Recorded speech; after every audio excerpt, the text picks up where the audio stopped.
There are two things I'm always trying to do in the garden: improve the soil fertility and also encourage any kind of pollinators into the garden. I've improved the garden a lot since then, but part of the problem we're having at the moment with this heat wave is that there's nowhere for them to get a drink.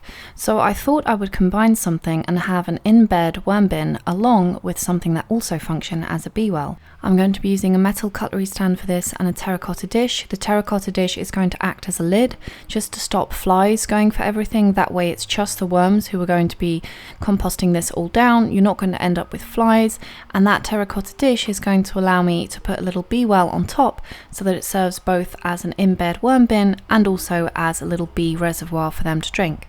The main thing I wanted to make sure is that I had this deep enough in the raised bed to make sure that no flies could get to the food inside through the holes on the edges.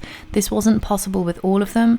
For some of my raised bed, the hugel culture method, the logs underneath are still there and they haven't decomposed enough for me to be able to push those metal caddies down deep enough.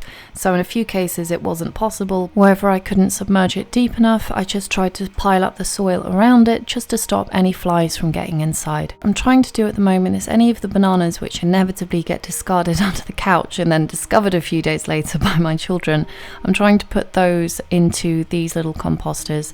And then what I needed to do was take some worms from my worm farm, and for the moment I have 3 crude buckets which I use as a worm farm. This is one of the things that I do still need to organize, but I'll get to it just bit by bit. I'm going to take some of the worms from that, put them into the little metal tub so that they can just start breaking everything down.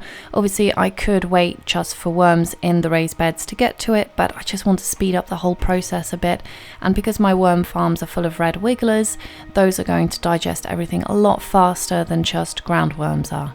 And this area here where I've taken down the old shed, this is a perfect example of what our soil looks like before I started improving it.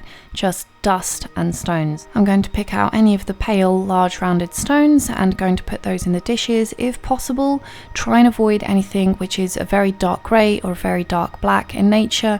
Bees see darker colours as something that is likely to be a predator, so this is going to make them less likely to go for that bee well if, let's say, you use small chunks of black granite.